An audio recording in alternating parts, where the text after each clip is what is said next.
Saat ini bumi adalah satu-satunya planet yang mampu menunjang kehidupan manusia dan makhluk hidup lainnya.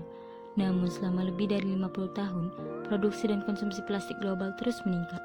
Padahal dibutuhkan waktu 10 hingga 20 tahun untuk mengurai sebuah sampah plastik. Hal ini tentu merugikan bagi lingkungan maupun makhluk hidup yang tinggal di bumi. Oleh karena itu, ayo mulai lakukan perubahan dengan mengurangi penggunaan plastik sekali pakai.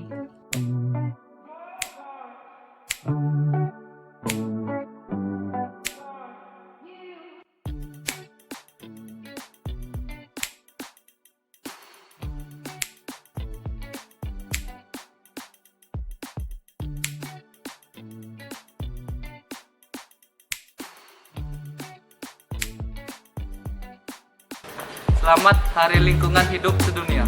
Kami dari Himpunan Mahasiswa Jurusan Kesehatan Lingkungan Poltekkes Kemenkes Palembang mengajak kalian untuk tidak menggunakan bahan sekali pakai untuk melestarikan lingkungan hidup kita.